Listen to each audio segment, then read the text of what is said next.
সুপ্রিয় শিক্ষার্থীবৃন্দ, আসসালামু আলাইকুম। আমি মোহাম্মদ মহিউদ্দিন জামান, ভান্ডারিয়া বিহারীলাল মিত্র পাইলট মাধ্যমিক বিদ্যালয়ে অনলাইন ক্লাসের পক্ষ থেকে তোমাদেরকে জানাচ্ছি অভিনন্দন। বিগত ক্লাসে আমি তোমাদেরকে হিসাব বিজ্ঞান বইয়ের তৃতীয় অধ্যায়ের দুতরফা দাখিলা পদ্ধতির উপরে আলোচনা করেছি, ক্লাস নিয়েছি। আমি তোমাদেরকে দেখিয়েছি কিভাবে দুতরফা দাখিলা পদ্ধতির অনুসারে, নিয়ম অনুসারে আমরা কিভাবে ডেবিট ক্রেডিট করতে পারি, সেটি আমি তোমাদেরকে বিগত ক্লাসে দেখিয়েছি। আজকে আমি তোমাদেরকে এই অধ্যায় থেকে 4 নম্বর অঙ্কটি করে দেখাবো। তোমরা সকলেই খাতা কলম নিয়ে অঙ্ক করা, আমার সাথে অঙ্ক করা শুরু করো। তোমাদের 4 নম্বর অঙ্কটিতে বলেছে, আলম সার্ভিস সেন্টার 1 জানুয়ারি 2017 তারিখে নগদ 5 লাখ টাকা, 75,000 টাকার আসবাবপত্র ও 55,000 টাকার ব্যাংক ঋণ নিয়ে একটি কম্পিউটার প্রশিক্ষণ কেন্দ্র শুরু করলেন। উক্ত মাসে তার অন্য লেনদেনগুলো ছিল নিম্নরূপ: জানুয়ারি 2 অফিস ভাড়া পরিশোধ 22,000 টাকা, জানুয়ারি 10 কাগজ ক্রয় করা হলো 5,000 টাকা, জানুয়ারি 12 কম্পিউটার মেরামত করা হলো 32,000 টাকা, জানুয়ারি 20 মজুরি প্রদান চেকে করা হলো 8,500 টাকা, জানুয়ারি 25 বিসিটি ব্যাংক হতে প্রশিক্ষণ ভাতা প্রাপ্তি 13,000 টাকা। তোমাদের সৃজনশীল প্রশ্নের ক নম্বরে বলা হয়েছে প্রারম্ভিক মূলধনের পরিমাণ নির্ণয় করো। খ নম্বরে বলা হয়েছে উপযুক্ত লেনদেনগুলোর কারণ সহ ডেবিট ক্রেডিট নির্ণয় করো। আর গ নম্বরে বলা হয়েছে 25শে জানুয়ারি লেনদেন অবলম্বনে একটি ক্রেডিট ভাউচার প্রস্তুত করো। এই অঙ্কটি এখন আমি তোমাদের সামনে বোর্ডে করব, তোমরা আমাকে ফলো করবে। তোমাদের অঙ্কের ক নম্বরে বলা হয়েছে প্রারম্ভিক মূলধনের পরিমাণ নির্ণয় করো। আমি লিখেছি 4 ক, প্রারম্ভিক মূলধনের পরিমাণ নির্ণয়, দাগ কেটেছি, তারিখ, বিবরণ, টাকা টাকা। এখন আমরা কিভাবে প্রারম্ভিক মূলধন নির্ণয় করব? একটা প্রতিষ্ঠানের প্রারম্ভিক মানে হচ্ছে শুরুতে, তার শুরুতে যে মূলধনটা থাকে সেই মূলধনই আমাদের এখানে নির্ণয় করতে হবে। তা আমরা দেখি এই অঙ্কে কি আছে। 2017 সালের 1 জানুয়ারি, তা আমরা এখানে লিখব 2017 জানুয়ারি 1। আমরা লিখলাম 2017 জানুয়ারি 1। জানুয়ারি 1 তারিখে কি আছে?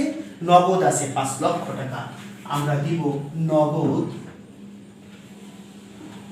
5 লক্ষ টাকা। এবং 1 তারিখে আর কি আছে? আর আছে সে 75,000 টাকার আসবাবপত্র নিয়ে সে ব্যবসা শুরু করেছে, সেটাও প্রারম্ভিক মূলধনের মধ্যে অন্তর্ভুক্ত হবে। আসবাবপত্র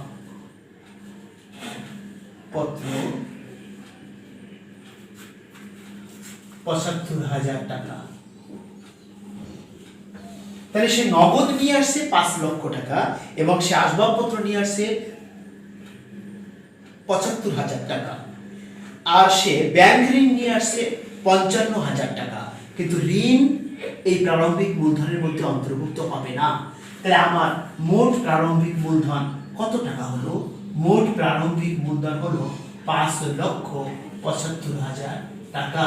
আমরা এভাবেই যে কোনো ব্যবসা প্রতিষ্ঠানের প্রারম্ভিক মূলধনের পরিমাণ নির্ণয় করতে পারি।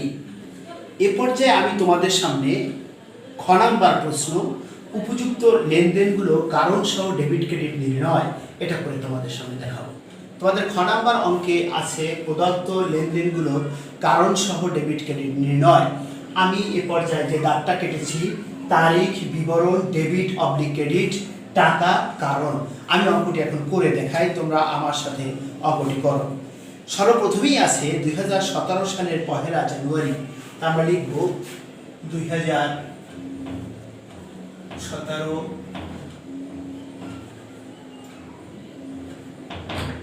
জানুয়ারি 1। জানুয়ারি 1 তারিখে বলা হয়েছে নগদ 5 লক্ষ টাকা, 75,000 টাকার আসবাবপত্র ও 55,000 টাকার ব্যাংক ঋণ নিয়ে আলম সার্ভিস সেন্টার একটা কম্পিউটার প্রশিক্ষণ কেন্দ্র শুরু করলেন। তা সেটাকে আমরা কিভাবে কারণ সহ ডেবিট ক্রেডিট নির্ণয় করব? সর্বপ্রথমেই তিনি নিয়ে এসেছেন 5 লক্ষ টাকা নগদ, তো আমরা সেটাকে লিখব নগদান হিসাব।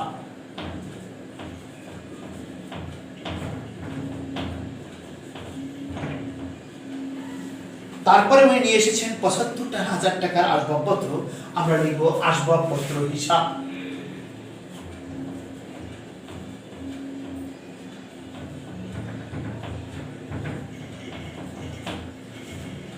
তারপরে উনি নিয়ে এসেছেন ৫৫,০০০ টাকা ঋণ, তো আমরা লিখব ঋণ হিসাব।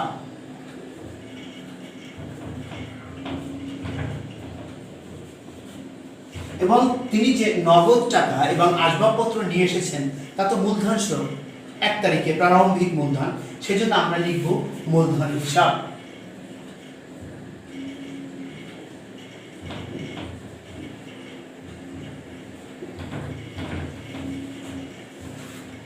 এখন যদি আমরা ডেবিট ক্রেডিট চাই, নগদ টাকা ব্যবসায়ে বৃদ্ধি পেয়েছে, অর্থাৎ সম্পদ বৃদ্ধি পেয়েছে, সম্পদ বৃদ্ধি পেলে ডেবিট।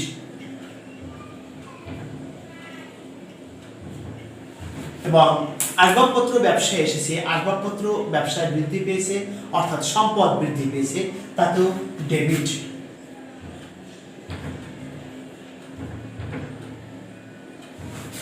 এবং তিনি ঋণ নিয়ে ব্যবসা শুরু করেছেন, ঋণ হচ্ছে একটা ব্যবসা প্রতিষ্ঠানের জন্য দায়, এই জন্য হবে দায় বৃদ্ধি পেয়েছে, দায় বৃদ্ধি পেলে হয় ক্রেডিট।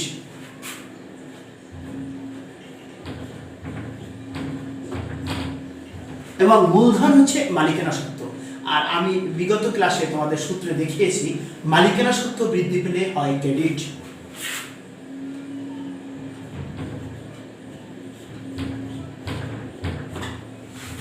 এখন টাকার পরিমাণ, এখানে নগদ টাকা আছে হলো ৫ লক্ষ টাকা, কিন্তু তিনি ঋণ যে নিয়ে এসেছেন ৫৫,০০০ টাকায়, সেই ৫৫,০০০ টাকার ঋণও তার নগদে নিয়ে এসেছেন, এই জন্য নগদে টাকার পরিমাণ হবে ৫,৫৫,০০০ টাকা ঋণের টাকা সহ।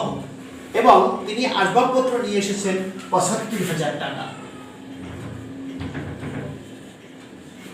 আর উনি যে ঋণ নিয়ে ব্যবসা শুরু করছেন, ঋণের পরিমাণ হলো ৫৫,০০০ টাকা।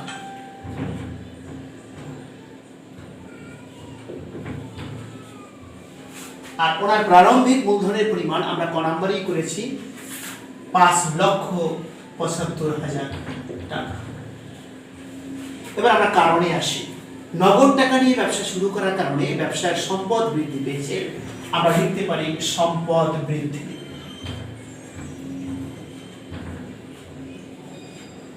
এবং তিনি আসবাবপত্র নিয়ে ব্যবসা শুরু করার কারণে এখানেও সম্পদ বৃদ্ধি পেয়েছে, আমরা লিখব সম্পদ বৃদ্ধি। আর ঋণ নিয়ে ব্যবসা শুরু করার কারণে এখানে দায় বৃদ্ধি পেয়েছে, আমরা লিখব দায় বৃদ্ধি। আর এই যে মূলধন, প্রারম্ভিক মূলধন, এখানে লিখব আমরা মালিকানা সত্ত্ব বৃদ্ধি।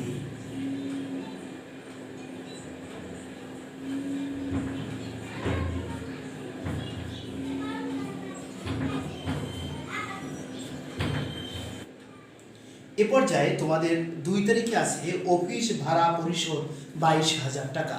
আমি এই ২ তারিখের অফিস ভাড়া পরিশোধ আমি করে দেখাচ্ছি। জানুয়ারি ২ এই ভাড়া পরিশোধ করার কারণে ব্যবসায় ব্যয় বৃদ্ধি পেয়েছে, তাই আমরা লিখতে পারি ভাড়া হিসাব।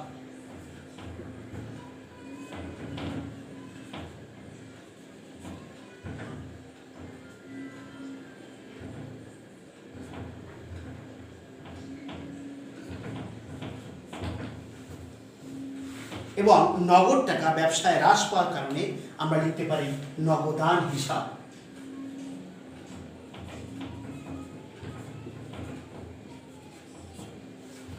ব্যয় আমি আগেই বলেছি, ডেবিট ক্রেডিট নির্ণয়ের সূত্র অনুসারে ব্যয় যদি বৃদ্ধি পায় তাহলে ডেবিট হয়, তাহলে ভাড়া হিসাব হবে ডেবিট। আর নগদ টাকা হ্রাস পাওয়ার কারণে ব্যবসায়ের সম্পদ হ্রাস পেয়েছে, এই জন্য হবে নগদান হিসাব ক্রেডিট। আর টাকার পরিমাণ হচ্ছে ২২,০০০ টাকা।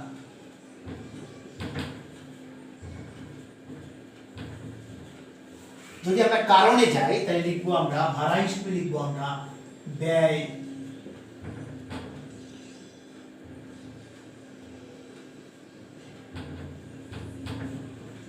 বৃদ্ধি, আর নগদান হিসেবে লিখবো আমরা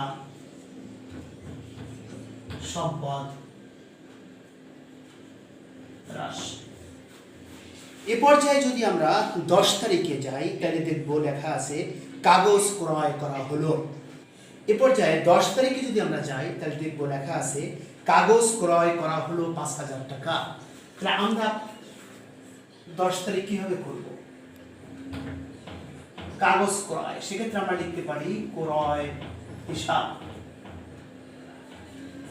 আর যেহেতু সে কাগজটি নগদে ক্রয় করছে তা আমরা এখানে লিখব নগদান হিসাব। আর ক্রয় করার কারণে ব্যবসায় ব্যয় বৃদ্ধি পেয়েছে। আমরা ডেবিট ক্রেডিট সূত্র অনুসারে জানি ব্যয় বৃদ্ধি পেলে ডেবিট, আর নগদ টাকা দিয়ে ক্রয় করার কারণে আমার সম্পদ হ্রাস পেয়েছে, সম্পদ হ্রাস পেলে ক্রেডিট। আর টাকার পরিমাণ হচ্ছে 5,000 টাকা।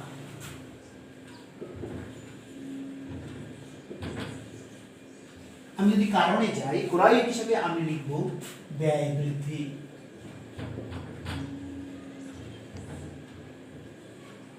আর নগদান হিসাবে লিখব সম্পদ হ্রাস।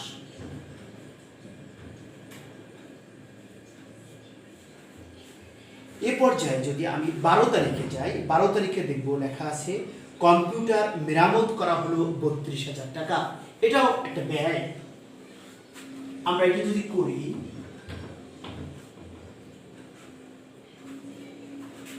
প্রথমেই আমরা লিখব মেরামত হিসাব।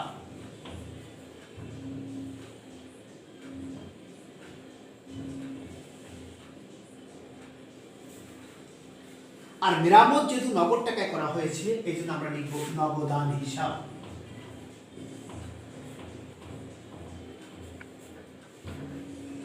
আর মেরামত যেহেতু একটা ব্যয়, আমরা জানি ব্যয় বৃদ্ধি পেলে ডেবিট হয়, ডেবিট।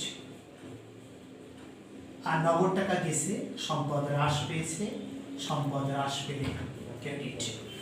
আর টাকার পরিমাণ দেওয়া আছে 32,000 টাকা।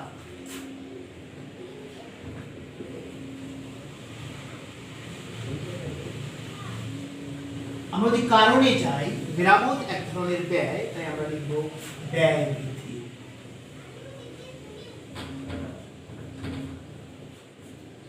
আর নগদ টাকা হ্রাস পাওয়ার কারণে আমার সম্পদ, ব্যবসা প্রতিষ্ঠানের সম্পদ হ্রাস পেয়েছে, তাই লিখব আমরা সম্পদ হ্রাস।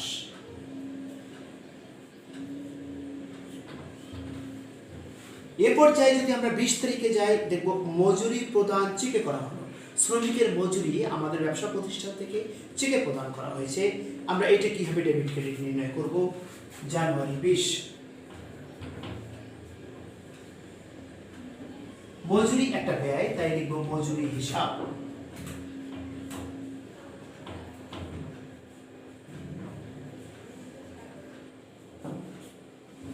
আর মজুরির টাকা যেহেতু চেকে প্রদান করা হয়েছে, নগদে প্রদান করা হলে আমরা লিখতাম নগদান হিসাব। যেহেতু চেকে প্রদান করা হয়েছে তাই আমরা লিখব ব্যাংক হিসাব। চেক দিলে ব্যাংক থেকে টাকা চলে যাবে।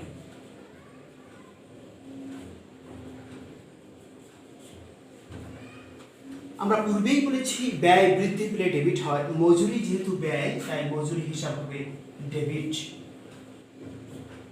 আর ব্যাংক থেকে টাকা যাওয়ার কারণে সম্পদ হ্রাস পেয়েছে, সম্পদ হ্রাস পেলে হবে ক্রেডিট। আর টাকার পরিমাণ হচ্ছে 8,500 টাকা।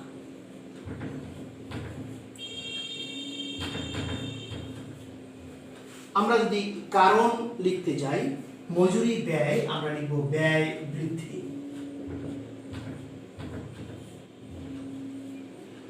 আর ব্যাংক থেকে টাকা যাওয়ার কারণে আমরা লিখব সম্পদ হ্রাস।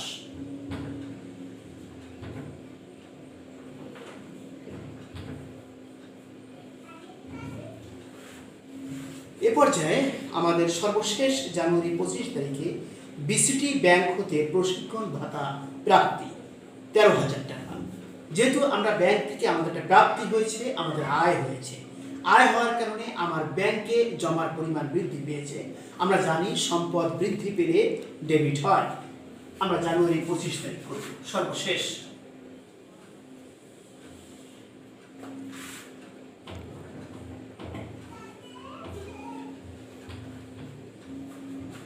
ব্যাংক হিসাব ডেবিট।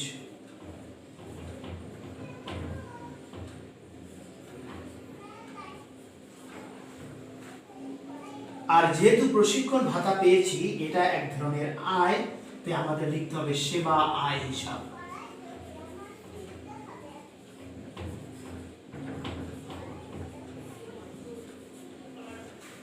আমার ব্যাংকে যেহেতু ব্যাংকে জমা বৃদ্ধি পেয়েছে, তাই আমার সম্পদ বৃদ্ধি পেয়েছে, আর সম্পদ বৃদ্ধি পেলে ডেবিট।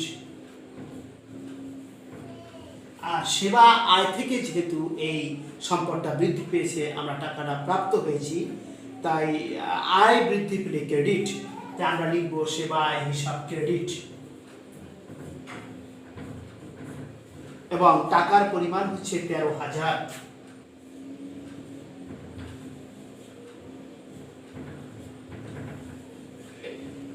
যদি আমরা কারণে যাই, তাহলে আমরা লিখব সম্পদ বৃদ্ধি।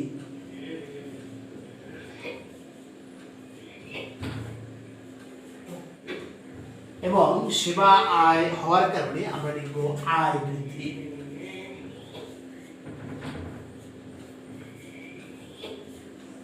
এভাবেই আমরা যে কোনো অঙ্কের বা যে কোনো প্রতিষ্ঠানের কারণ সহ ডেবিট ক্রেডিট নির্ণয় করতে পারি।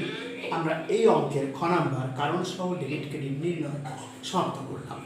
এ পর্যায়ে আমি তোমাদের সামনে গ নাম্বারে বলা হয়েছে 25শে জানুয়ারি লেনদেন অবলম্বনে একটি ক্রেডিট ভাউচার প্রস্তুত করো। এই ক্রেডিট ভাউচার প্রস্তুত করার আগে আমি তোমাদের সামনে ভাউচার সম্পর্কে দুইটি কথা বলতে চাই। ভাউচার হচ্ছে দুই রকমের, একটা হচ্ছে ডেবিট ভাউচার আর একটা হচ্ছে ক্রেডিট ভাউচার। ডেবিট ভাউচার হচ্ছে পণ্য ক্রয় ও বিভিন্ন খরচের জন্য প্রস্তুত করা হয়, আর এই অঙ্কে যে ভাউচারটি চেয়েছে তা হলো ক্রেডিট ভাউচার। ক্রেডিট ভাউচার করা হয় পণ্য বিক্রয় এবং বিভিন্ন আয়ের জন্য। এখন এই 25 তারিখের যে লেনদেনটি, তা বলা হয়েছে বিসিটি ব্যাংক হতে প্রশিক্ষণ ভাতা প্রাপ্তি 13,000 টাকা। এটা একটি আয়। এই আয় থেকে, এই আয় দিয়ে আমরা এখন ক্রেডিট ভাউচার প্রস্তুত করব। তোমরা আমাকে ফলো করবে। তোমাদের গ নাম্বারে যে ক্রেডিট ভাউচারের কথা বলা হয়েছে, সেই ক্রেডিট ভাউচারটি আমরা এইভাবে করতে পারি। এই কোম্পানির নাম হচ্ছে Alam services centre. Alam service centre আমি লিখেছি ক্রেডিট ভাউচার। প্রথমেই হলো ক্রেডিট ভাউচার নং। আমাদের 25 জানুয়ারি তারিখে দেওয়া আছে ভাউচার নং 503। তাহলে আমরা লিখতে পারি ক্রেডিট ভাউচার নং 503। এরপরে হিসাব খাতের নাম। যেহেতু আমরা প্রশিক্ষণ ভাতা পেয়েছি বিসিটি ব্যাংকের কাছ থেকে, তাই এই হিসাব খাতের নাম হবে প্রশিক্ষণ ভাতা। এবারে আছে প্রদানকারীর নাম। এই প্রশিক্ষণ ভাতা আমাদেরকে কে প্রদান করেছে? আমাদেরকে প্রদান করেছে বিসিটি ব্যাংক, তাই আমরা লিখেছি প্রদানকারীর নাম বিসিটি ব্যাংক। আর এটির তারিখ হচ্ছে 25শে জানুয়ারি 2017। তাহলে আমরা তারিখের ঘরে লিখতে পারি 25শে জানুয়ারি 2017, বা আমরা সংক্ষেপেও লিখতে পারি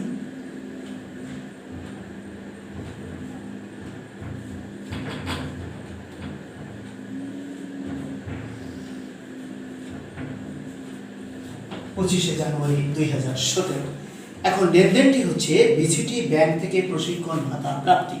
সেক্ষেত্রে আমাদের যেহেতু একটি লেনদেন, তাই আমরা কর্মীর নং দিব 1, এবং এখানে নিয়ে এসেছি আয়ের বিবরণ। আয়ের বিবরণে আমরা এই কথাটি লিখব প্রশিক্ষণ ভাতা প্রাপ্তি।